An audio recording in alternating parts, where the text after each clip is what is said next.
No me importa lo que digan, 12.000 suscriptores es mucho. Si te preguntara cuántos conoces que puedas llamar amigos, quizá dirías que 8 o 9. La cantidad de gente a la que realmente le interesa lo que dices es probablemente incluso menor.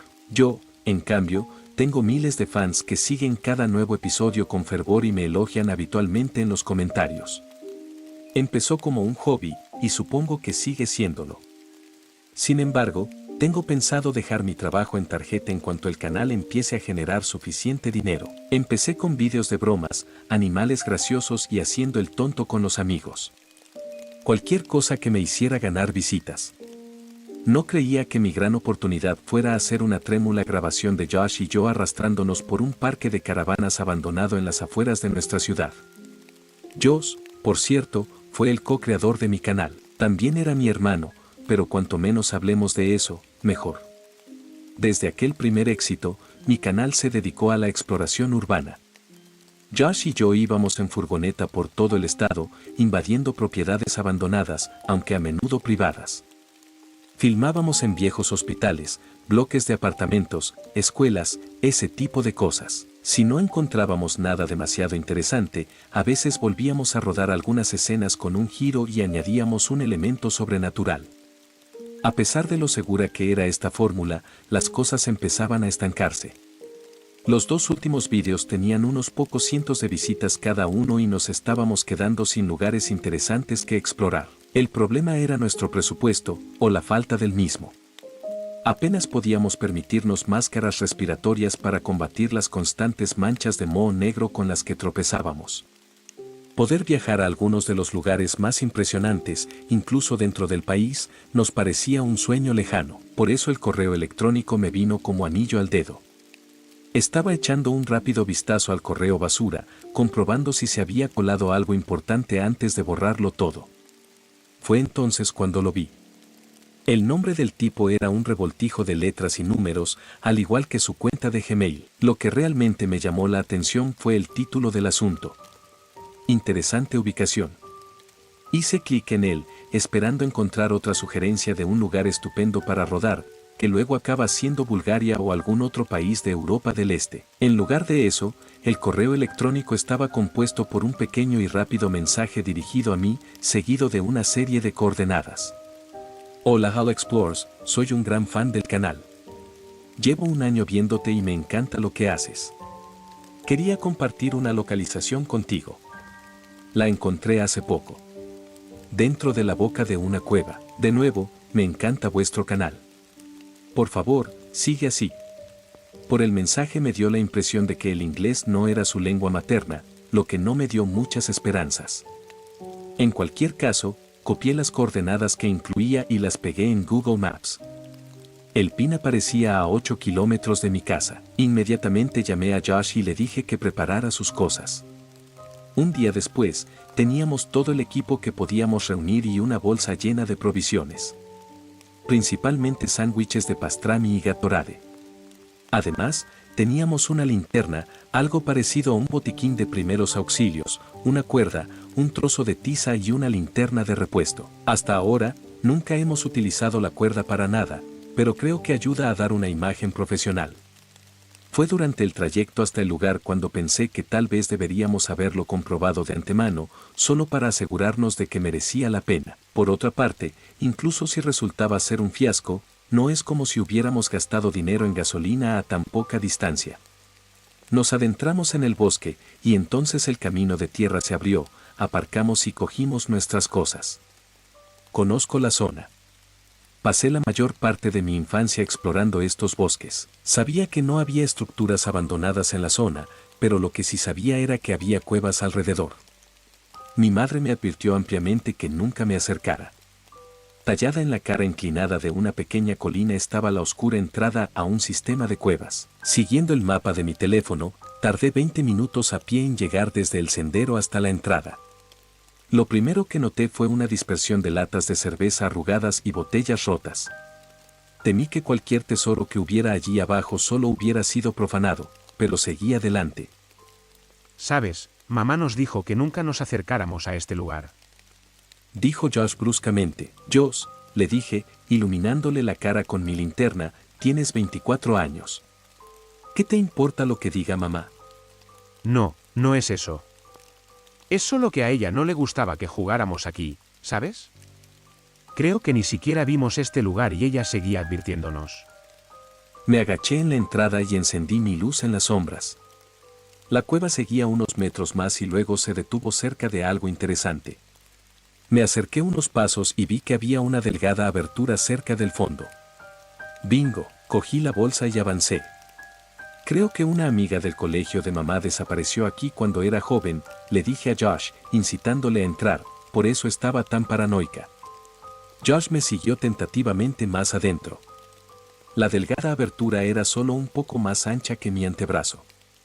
Era muy estrecho, pero pensé que podría lograrlo. Dirigí mi linterna hacia la abertura y vi que el suelo parecía firme y que solo había unos 2 metros de profundidad. Ok Josh, empieza a filmar, dije mientras sacaba la cuerda de mi bolsa. Me até una cuerda alrededor de la cintura y lancé el otro extremo de la cuerda justo fuera de plano. Josh sostuvo la pequeña cámara delante de él y me dio el pulgar hacia arriba. Guiñé un ojo a la cámara y lancé mi bolsa por la abertura. Josh dejó de grabar inmediatamente. Espera, ¿de verdad vas a bajar? Preguntó, realmente preocupado. Claro que sí. Y no dejes de grabar. Dije mientras echaba las piernas hacia adelante y caía en la abertura. Un leve rasguño fue lo peor. Cogí mi mochila y grité a Josh que bajara. Cogí mi linterna e iluminé la zona a mi alrededor. Había caído en una pequeña cámara cavernosa. Podía oír el débil goteo del agua de las estalactitas y en el borde de la cámara había un agujero, brutalizado en la pared rocosa. Me acerqué a él mientras Josh empezaba a deslizarse por la grieta. Hey Josh, creo que he encontrado algo. Dije, lanzando el haz de mi luz por el túnel. Josh aterrizó bruscamente, recogió su bolsa y su equipo y caminó a mi lado. Con un suspiro, me siguió por el túnel. El túnel se prolongó unos metros antes de desembocar en otra cámara. Repetimos la maniobra de dejar caer primero las provisiones antes de entrar nosotros. Esta caverna estaba desnivelada. Como solo podíamos ir en una dirección, seguimos descendiendo. Desalentadoramente, llegamos a un callejón sin salida. Volvimos a soltar las bolsas y nos miramos. Tal vez es un fracaso. Josh sugirió. Probablemente. Aunque tenía muchas esperanzas, dije mientras tomaba un sorbo de mi botella de agua y me apoyaba contra la pared. Sentí que algo afilado se clavaba en mi costado. ¿Qué coño?, murmuré, dándome la vuelta. Dirigí la linterna hacia donde me había apoyado. De la pared sobresalía un picaporte metálico. Miré a Josh para asegurarme de que estaba filmando, y luego de nuevo a la manija. Apenas se notaba, cubierta de óxido y sedimentos. Lo probé. Crujió y rechinó contra algún mecanismo interno igualmente oxidado. Tiré hacia atrás y vi cómo se abría una gran sección rectangular de la pared. Me volví hacia Josh, con una expresión de puro regocijo en el rostro, mientras soltaba una perorata para el video, dando bombo a nuestro descubrimiento. Hablé a la cámara mientras me adentraba en el túnel de hormigón, largo y uniforme, que había al otro lado de la puerta. La puerta metálica, ya fuera a propósito o por el simple paso del tiempo, estaba cubierta de sedimentos que la confundían con las paredes de la cueva. Al entrar en el pasillo, Josh se aseguró de dejar marcas de tiza en la pared. En la mayoría de los edificios, nunca era demasiado difícil volver a encontrar la salida. Este lugar, sin embargo, se estaba convirtiendo en un verdadero laberinto. No me habría sorprendido encontrarme con un minotauro. Era negro como el carbón, pura oscuridad aparte de los débiles rayos de nuestras linternas. Mi única preocupación era la calidad de las imágenes a medida que Josh y yo descendíamos por el túnel. Serpenteaba bruscamente, a izquierda y derecha, pero nunca se dividía en más de un camino continuo. Las paredes estaban secas y grises. Aparte de alguna mancha ocasional, estaban completamente desnudas.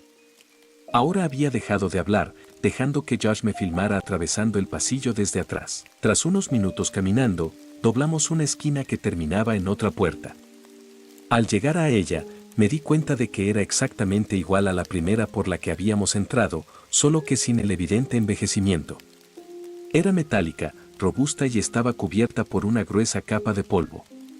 Parecía como si no se hubiera movido en una década. Dejé que Josh pasara por delante de mí, lo que era difícil en el estrecho espacio, para ver de cerca la puerta. Una vez que lo hizo, le dije que la abriera. Sin mediar palabra, lo hizo. Entramos en una pequeña habitación de azulejos blancos con duchas oxidadas en las paredes. A través de otra puerta idéntica llegamos a lo que parecía un vestuario. A nuestro alrededor colgaban monos y máscaras, todos del mismo material parecido a la goma y de un color ámbar apagado. Josh me filmó mientras descolgaba de la pared una de las máscaras cubiertas de polvo. Me la puse delante de la cara e hice referencia a un oscuro videojuego. Antes de salir de la habitación, volví a colgar la máscara. Había un viejo lema de los exploradores urbanos: haz solo fotos, deja solo huellas.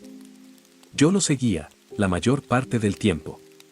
Tras la siguiente puerta de hierro había unas escaleras que descendían aún más. Los escalones eran de hormigón y estaban salpicados de papeles antes empapados y ahora secos como huesos. Sostuve la linterna a ras de suelo mientras bajábamos. La barandilla estaba oxidada y las bombillas fluorescentes del techo, rotas. Sentí crujir los cristales rotos bajo mis botas al acercarme al final. Las escaleras terminaban en un vestíbulo que no habría desentonado en una institución médica. Salí por encima de dos puertas dobles que yacían en el suelo, cubiertas de escombros. Alumbrando a mi alrededor, vi que había 3 pasillos diferentes que salían de esta sala principal. Josh filmaba las filas de asientos viejos y andrajosos mientras yo caminaba hacia el mapa pintado en la pared del fondo. Tenía un útil cuadrado naranja con la inscripción "Usted está aquí". Con pintura blanca, describía la disposición de la estructura. Si era exacto, entonces este lugar era realmente enorme. Llamé a Josh. ¿Qué has encontrado? Preguntó, apuntando la grabadora de cámara. Creo que es un diagrama de este lugar. Le dije, mi dedo siguiendo las huellas del mapa. Josh hizo zoom cuando me fijé en la llave de símbolos. Por todo el mapa había pequeñas denotaciones. Las emparejé con la clave, intentando averiguar qué habitaciones se mostraban. Cantina, barracón, instalación recreativa, sala de brechas. Josh tomó más imágenes mientras yo leía la lista de funciones que estaban impresas en un trozo de laminado descolorido sujeto a un portapapeles colgante. Llegué al final y vi que estábamos en la planta 1 de 9. Joder, este sitio es enorme. Murmuré. ¿Qué crees que es esto? Preguntó Josh. Me volví hacia él, pero miré directamente a la cámara cuando respondí, bueno, por supuesto que no lo sabemos, pero mi mejor conjetura sería algún tipo de instalación nuclear. Tal vez un búnker fuera de servicio, algo por el estilo.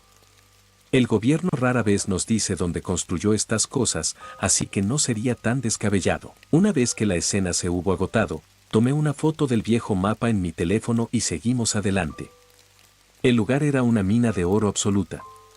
Era como una mezcla entre un silo de armas soviético y un viejo hospital. Dejamos marcas en los pasillos libertinos para ayudarnos en el último caso de perdernos. Ahora me sentía más seguro con un mapa, pero no podíamos arriesgarnos. Todas las superficies estaban cubiertas de polvo y suciedad. Podía ver cómo las partículas bailaban y se desplazaban dentro de las de luz de mi linterna. Mientras caminaba por estos pasillos abandonados, metiéndome en todas las habitaciones sin puertas cerradas, no podía creer que nadie más se hubiera topado antes con este lugar. Estaba emocionado. Esto se sentía como la gran oportunidad que mi canal necesitaba, y Josh estaba grabando cada segundo. La mayor parte de la primera planta eran habitaciones llenas de camas apiladas. El barracón, donde los trabajadores habrían dormido y, me imagino, pasado la mayor parte de su tiempo. No pude evitar preguntarme qué estarían haciendo aquí abajo. Me senté en el borde de una de las camas y saqué de debajo una caja cerrada. Era pesada y de cuero macizo. Después de intentarlo un rato, me di cuenta de que no podía abrirla con fuerza bruta y la volví a meter debajo de la cama. Al levantarme, me di cuenta de que todas las camas tenían una caja similar debajo. Probé con algunas más, todas con el mismo problema. Me encogí de hombros ante la cámara y salí de la habitación. Después de caminar unos minutos más por la primera planta, encontramos otra escalera. Hice un gesto a la cámara para que me siguiera mientras me agarraba a la barandilla de madera podrida y seguía descendiendo. 2 giros después, las escaleras terminaban en un estrecho pasillo. Innumerables puertas, la mayoría cerradas, salpicaban las paredes. Intenté asomarme por las pequeñas ventanas de las puertas, siempre que tenían una, pero algo cubría cada una de ellas desde el otro lado. Esta planta, la segunda, era un laberinto en todos los sentidos de la palabra. Josh me filmó tomando una docena de esquinas, a la izquierda, a la derecha, hasta que llegamos a otro pequeño vestíbulo. Me senté en una de las sillas en descomposición y me até los cordones. Me estremecí cuando una brisa fresca me acarició el cuello. A juzgar por la reacción de Josh, él sintió lo mismo. Miré a mi alrededor en busca de una rejilla de ventilación, pero no vi ninguna. Me levanté y seguí avanzando. Atravesamos una serie de láminas de plástico colgantes y, al otro lado, nos encontramos con otra puerta que daba a otra escalera. Saqué el móvil para comprobar la foto del mapa y me di cuenta de que solo mostraba la distribución de la primera planta. Sonreí al darme cuenta de mi error e hice una broma sobre mi inteligencia, o la falta de ella, a la cámara. Volví a guardar el teléfono en el bolsillo y abrí la puerta. A mitad de este tramo de escaleras había un escritorio volcado y 2 sillas. Me agaché y abrí los pequeños cajones de los escritorios volcados. Cayeron algunos bolígrafos, pero nada importante. Trepé por encima de los obstáculos y le quité la cámara a Josh para que hiciera lo mismo. Cuando llegamos al otro lado, me di la vuelta y abrí las puertas dobles de una patada, haciendo referencia a una película. Había una puerta justo a la izquierda de por donde habíamos entrado. De momento la ignoramos y caminamos hasta el final del pasillo desairado. Había 2 puertas y un cartel con 2 flechas, una señalando hacia los baños y la otra hacia un comedor. Bueno, tengo bastante hambre, dije a la cámara, frotándome el estómago. Poco después me encogí de dolor e hice una nota mental para cortar eso. Al cruzar las puertas batientes y entrar en el comedor, nos recibió la sala más grande que habíamos visto hasta entonces.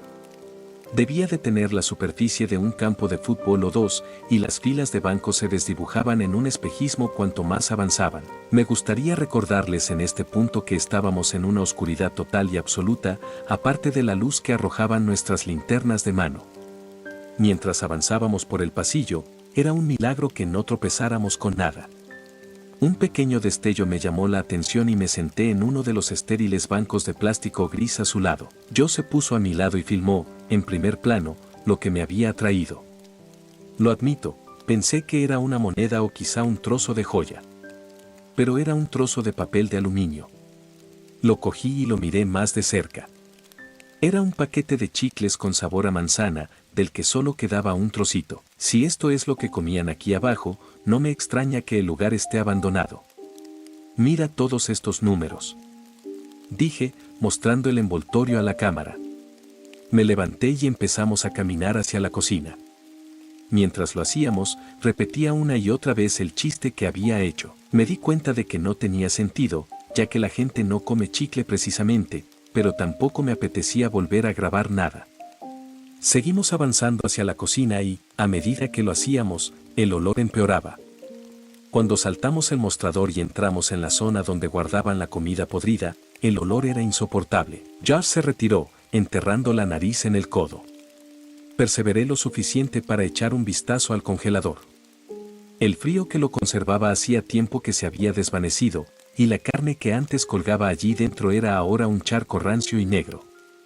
Tuve arcadas y salí corriendo. Josh me filmó saltando el mostrador y empezamos a caminar de vuelta a la puerta por la que habíamos entrado. Me detuve y me fijé en algo que colgaba de uno de los pilares blancos de hormigón. Era un calendario. Me acerqué y le hice señas a Josh para que hiciera lo mismo. Estaba abierto en marzo, y todos los días anteriores al 27 estaban marcados con una X roja. Le di la vuelta y vi que correspondía al año 2009. Tomamos muchas imágenes de mi descubrimiento y expuse mi teoría, en un tono más serio, de que debió de ser entonces cuando el lugar quedó abandonado. Cuando terminamos de grabar, decidimos sentarnos en uno de los bancos y comer. Por si te lo preguntas, yo me comí un bocadillo de pastrami y un Dr. Pepper. Saciados, salimos del vestíbulo. En cuanto entramos en el vestíbulo, giré a la izquierda. ¿No quieres filmar en los baños?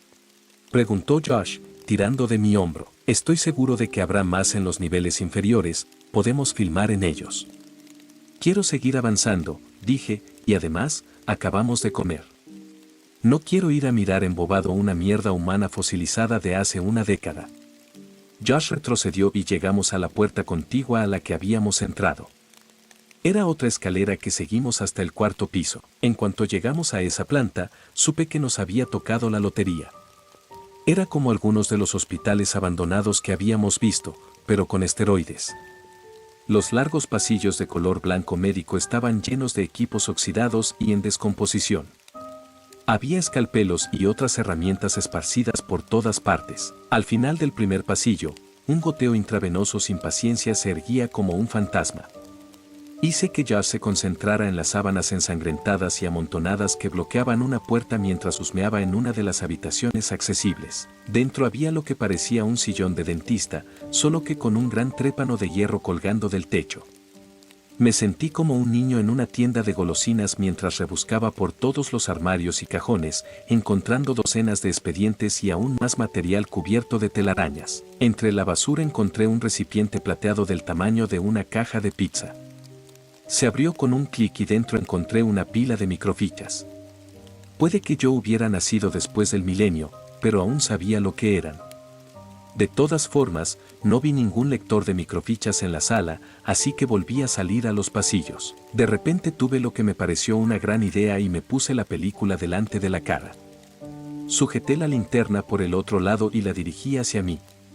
En lugar de iluminar las imágenes impresas, me cegué momentáneamente. Me reí de mi propia estupidez y me apoyé contra la pared, frotándome los ojos. Entonces oí que Josh me llamaba. Seguí el sonido de su voz más allá de otra entrada de la escalera y alrededor de la curva del pasillo. Estaba de pie con su cámara delante de un gigantesco montón de tierra que se desprendía de una parte del techo derrumbado. Al darme cuenta de que no había forma de pasar, retrocedí y me dirigí hacia la puerta por la que habíamos entrado. Mirando a mi alrededor, me di cuenta de que no había ningún otro pasadizo aparte del que ya habíamos explorado, ni ninguna de las habitaciones desbloqueadas tenía una segunda puerta. Maldiciendo, encontré a Josh de nuevo. No hay otro camino hacia el resto del piso.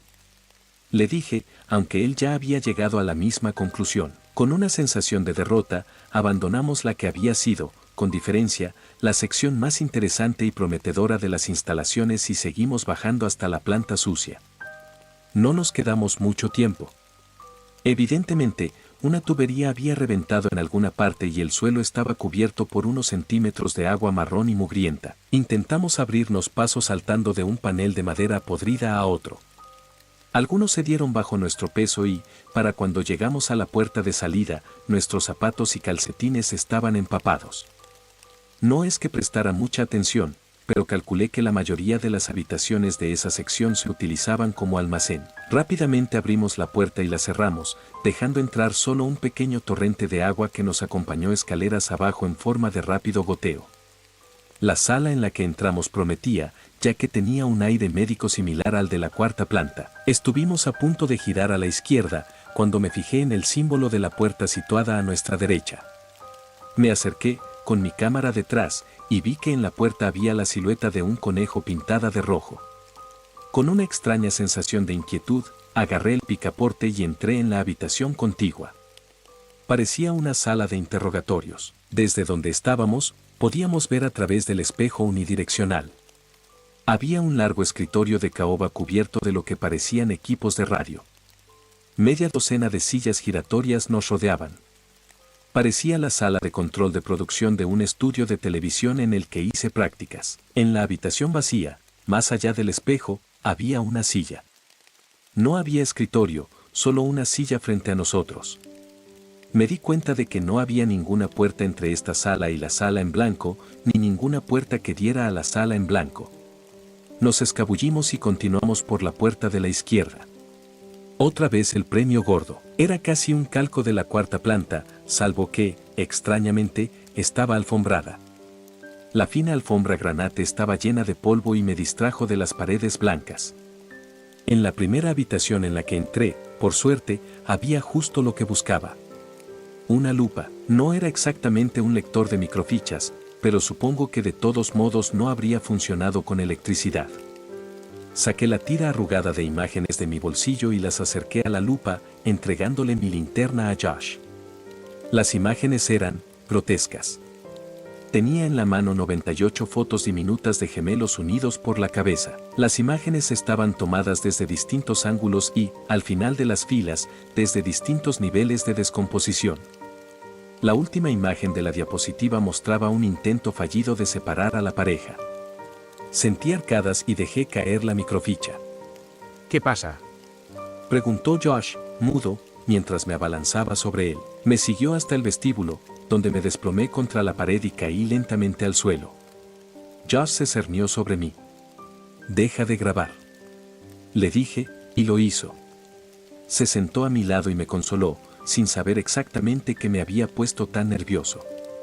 En mi interior, sabía que no eran solo las fotos. Estaba empezando a dejar que la monotonía estéril de este lugar me afectara.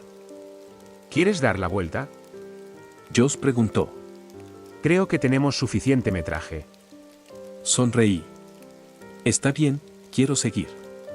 Solo necesito un descanso, le dije. Asintió y me dio una palmada en el hombro. Se levantó, dejando la grabadora a mi lado, y entró en una de las habitaciones. Me acaricié distraídamente la cicatriz que me había quedado en el abdomen tras la poco profesional operación que nos separó a Josh y a mí poco después de nacer. Josh volvió a salir de la habitación poco después, sosteniendo una desvaída carpeta de documentos. Nunca se me han dado bien las matemáticas, ni el mundo académico en general, pero reconocí el símbolo de pi en la portada de la carpeta, pero al revés. ¿Una lectura interesante?, pregunté con seriedad. Josh no contestó y siguió mirando atentamente los documentos. Antes de que pudiera decir nada más, empezó a leer en voz alta. El sujeto Alep muestra signos de una realineación exitosa. Ha respondido correctamente a 42 de las 45 preguntas de la evaluación de CLE, mostrando poca angustia. Ha seguido desarrollando las aficiones e intereses de Tab desde el desmontaje de su hermano. El doctor ha informado de contacto con Tab, aunque esto es imposible. Alep expresa conexión con el conejo rojo, lo que evidencia aún más el realineamiento de las ataduras. Estoy cada vez más confuso cuanto más lee Josh. ¿Qué significa todo eso?, le pregunté finalmente. ¿Quién sabe?, responde Josh, hojeando los documentos restantes. Lo cierra y lee en voz alta el mensaje estampado en el anverso. Propiedad del grupo Conejo Rojo.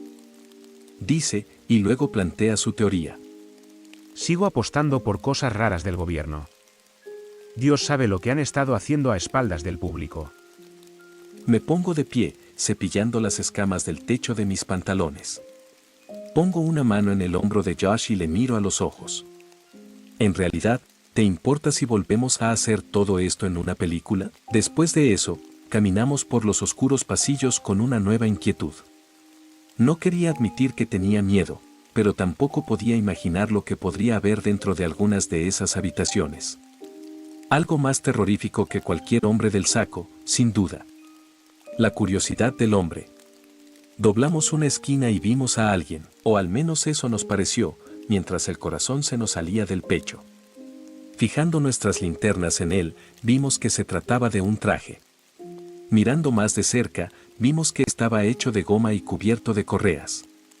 Parecía un traje de cojo, nos dimos cuenta, y colgaba del techo, con el cuello enganchado alrededor de una tira de luz rota. Espero que no os hayáis cagado encima, dije mirando a la cámara por encima del hombro.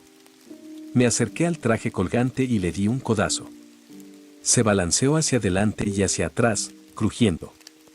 Cuanto más me acercaba a él, más me dominaba el olor a vinagre. Retrocedí y tropecé con Josh, que había centrado su atención, y la de la cámara, en las quemaduras de la puerta de nuestra izquierda.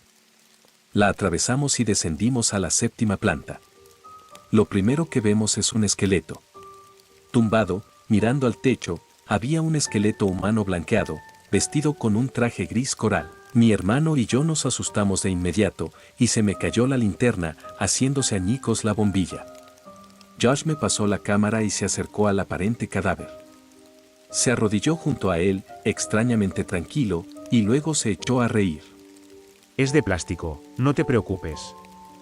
Dijo sonriendo. Probablemente un maniquí de laboratorio. Ahora en el papel de cámara, grabé la interacción de mi hermano con el falso esqueleto. Agarró el cráneo y, con un poco de grasa, se lo quitó. Se levantó, citó a Shakespeare y lanzó la calavera por el pasillo. Nos reímos y dejé la cámara. Josh me sostuvo la luz mientras yo buscaba en mi mochila la linterna de repuesto. La encontré y continuamos. La primera sala en la que entramos era claramente una especie de quirófano. Pasamos por delante de las filas de asientos de madera dispuestos como una pequeña zona deportiva alrededor de una cama de hospital blanca cubierta de manchas. La habitación me dio mala espina, así que pasamos rápidamente junto a la cama y salimos por la puerta del otro lado. Entramos en otra sala idéntica. Alumbrando con mi luz, vi que había una vieja silla de ruedas y un cruce en un extremo del pasillo, y en el otro había una puerta con la misma silueta roja de un conejo. Caminamos hacia la puerta del conejo que, por desgracia, estaba cerrada con llave. Quitamos de en medio trozos de hormigón a patadas y nos volvimos para subir por el pasillo. Llenamos el lugar de luz artificial y vimos, para nuestro horror, que la silla de ruedas había desaparecido. ¿Qué cojones? Dijo Josh. Hay que reconocer que él se dio cuenta primero. ¿Qué? Pregunté, preocupado. ¿Qué pasa? ¿No había una silla de ruedas justo ahí hace un segundo? Señaló. Me quedé inmóvil un momento, reflexionando sobre su pregunta.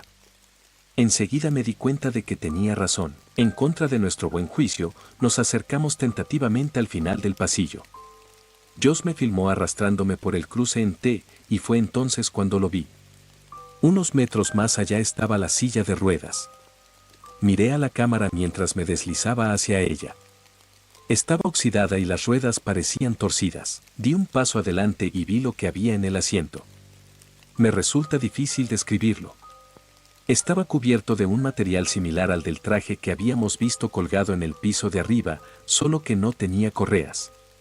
O cualquier parece en absoluto, para el caso. Era una caja negra con una extraña esfera encima. La esfera tenía lo que parecía un embudo de metal incrustado en la parte delantera, solo que el tubo era un snub, apenas 2 centímetros de largo. De él colgaba un pequeño trozo de cuerda. Lo cogí con la mano e intenté arrancarlo, pero seguía colgando. Me sentí como un niño que intenta tirar de un hilo suelto de su rebeca, para luego desenredarlo todo.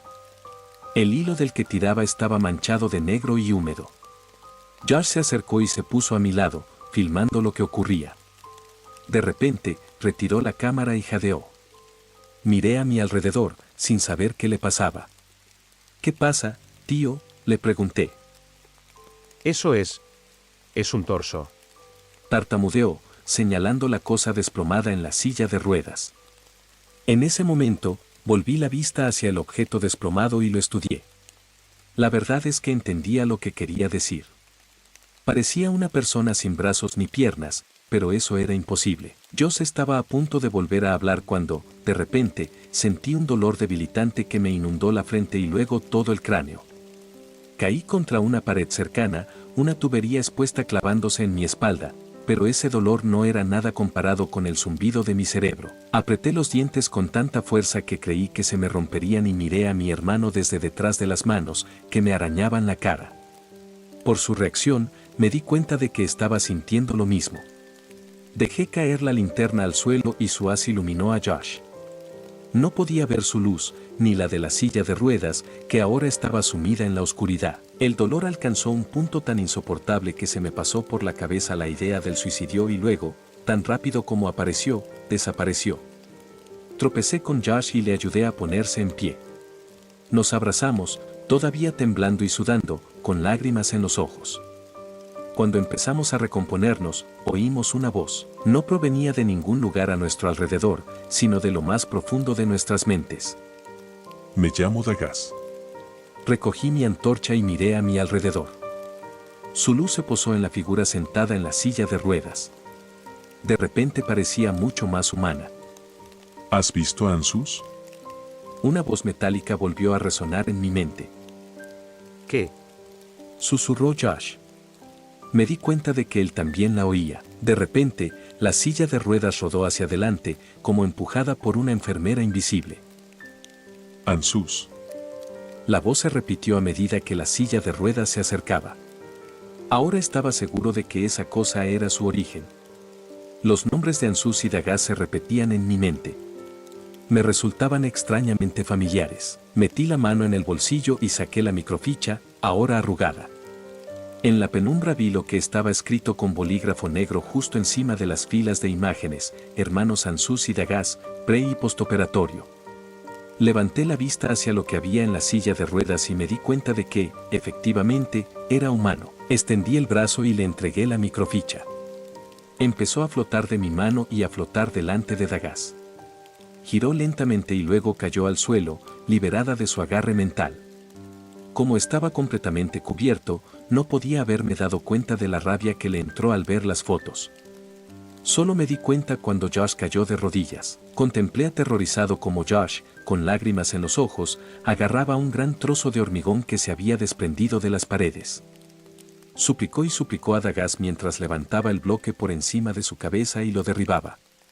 Me di cuenta de lo que pasaba y me dejé caer junto a mi hermano. Le rodeé con los brazos, intentando que se detuviera, pero se movían con una fuerza que no era la suya. Los músculos estallaban y las venas estallaban mientras él seguía clavándose el bloque de piedra en la cabeza, una y otra vez.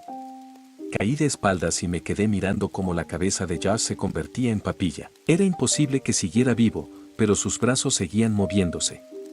Siguió moliendo su propio cráneo en una pulpa fina. Finalmente, bajó el trozo de hormigón, ahora rojo. Sus brazos volvieron a su sitio y no volvió a moverse. En cuanto oí el chirrido de la silla de ruedas acercándose a mí, salí corriendo. Gritando, la linterna que llevaba en la mano rebotaba arriba y abajo mientras corría. Esto distorsionó mi visión, y probablemente por eso no vi la malla de tuberías y plástico que tenía delante. Corrí directamente hacia ella y se dio bajo mis pies. Me precipité por el agujero y caí contra la dura roca del 8º piso. Aterricé sobre mi brazo y la linterna. Ambos estaban rotos. Me levanté en medio de la oscuridad más absoluta. Me agarré el brazo destrozado y avancé cojeando, aún decidido a alejarme de Dagaz. Choqué contra una pared y me di cuenta de que tenía que calmarme y tener cuidado. Las siguientes 4 horas, según mis cálculos, las pasé arrastrándome por el 8º piso en total oscuridad. Tanteaba las paredes, intentando encontrar una puerta que condujera a las escaleras que subían. No tuve suerte, aunque ahora tenía las manos cortadas de arrastrarlas contra el mugriento entorno. Al cabo de 1 hora de vagar sin esperanza, lo vi. Un pequeño punto rojo, justo delante de mí. Con cautela, puse un pie delante del otro y me dirigí hacia él. Me agaché y extendí la mano. Mi mano tocó la cámara de Josh, que aún estaba húmeda con su sangre. Retrocedí al darme cuenta de lo que implicaba. La había dejado donde estaba, junto al cuerpo de mi hermano. ¿Cómo había acabado aquí abajo? Todas las posibilidades me helaron hasta la médula. En cualquier caso, cogí la videocámara por necesidad. Tras unos cuantos intentos, conseguí activar el modo de visión nocturna. La acerqué a mis ojos y miré a mi alrededor. Las paredes estaban cubiertas de pinturas de conejos rojos. A mi alrededor, formando un extraño mural. Llevaba horas caminando entre ellos. El suelo estaba cubierto de trozos de tela y muebles rotos, que me habían mantenido sobre una base incómoda desde que caí aquí abajo. Me arrastré sobre ellos mientras seguía buscando la puerta de la escalera, ahora en un mundo de verde granulado y artificial. El siguiente pasillo en el que giré terminaba en una silla de ruedas. Entrecerré los ojos y vi que avanzaba. Era Dagaz. Me di la vuelta e intenté correr, pero mi cuerpo exhausto no me lo permitió. Giré a la izquierda, luego a la derecha, cojeando por un pasillo por el que no creía haber pasado antes. Me di cuenta demasiado tarde de que si la puerta al final del pasillo estaba cerrada, entonces me encontraba en un callejón sin salida. Me giré para ver a Dagaz rodar por el borde del pasillo, acorralándome. Retrocedí hasta la puerta y giré el picaporte. Al girar, me encontré con el 9º piso. Cientos, tal vez incluso miles de cuerpos esqueléticos se alineaban en el suelo. En realidad, no había noveno piso. Todas las instalaciones habían sido arrancadas, salvo los primeros peldaños de la escalera, creando una gigantesca caverna de muerte. Era como mirar al pozo más profundo del infierno. Con el puño cerrado, me giré para mirar a Dagas. Estaba justo delante de mí, la cuerda de su hocico empezó a elevarse en el aire. No quería correr la misma suerte que Josh. Di un paso atrás. Lo último que recordaba de aquel día era haberme caído. Me desperté mucho tiempo después. Tardé un rato en darme cuenta de que estaba tumbado en la hierba entre un montón de latas de cerveza. Estaba en medio del bosque, justo a la entrada de la cueva. Había mucha luz, era poco más de mediodía. Caminé y no paré hasta llegar a la carretera. Había estado fuera 17 días. En ese tiempo, Josh y yo habíamos sido dados por desaparecidos. La policía había realizado una búsqueda, pero no había encontrado nada. El día antes de que yo apareciera, la habían suspendido. Mi familia estaba encantada de tenerme de vuelta, pero el dolor que sentía por haber perdido a Josh era inconmensurable. Conté lo sucedido a la policía lo mejor que pude. No estoy seguro de cuánto creyeron de mi historia, pero me llevaron con ellos para encontrar la puerta en el fondo de las cuevas. Nunca lo hicieron. Después de eso, mi historia fue esencialmente desacreditada. Fue entonces cuando empecé a soñar con un conejo rojo. Bailaba a mi alrededor en un prado e intentaba llevarme al bosque. Nunca lo seguí. Una semana más tarde, por fin encontré tiempo para mí. Me desplomé en la cama de la habitación de mi infancia, ya que desde que volví me quedaba con mis padres. Después de una siesta, me senté en la cama y me di cuenta de que no había abierto la bolsa que me traje. La cogí, abrí la cremallera y vacié su contenido. Quedaban algunas cosas que habíamos traído. Desgraciadamente, no encontré mi cámara. Una última cosa cayó cuando le di una sacudida extra. Un documento. Me di cuenta de que Josh debió meterlo ahí y no vivió lo suficiente para decírmelo. Me senté y durante las últimas horas lo leí hasta el final. El gobierno de Estados Unidos sancionó todo esto. Han estado experimentando con víctimas de Craniopagus. Todavía no sé cuánto tiempo ha estado pasando, pero el fundador del grupo Conejo Rojo, Hans Klemme, fue traído a América desde Alemania en 1947. Estaban estudiando alguna forma de telequinesis o telepatía o algo así. Tengo que escribir más, pero acabo de mirar por la ventana y me he dado cuenta de que la misma furgoneta negra que estaba aparcada enfrente esta mañana sigue ahí. Por favor, Reddit, difunde el mensaje, ya sea por el hombre de la gabardina que llama a la puerta, o por el creciente dolor que siento a lo largo de mi cicatriz de separación, ahora extrañamente fresca y en carne viva, no creo que me quede mucho tiempo.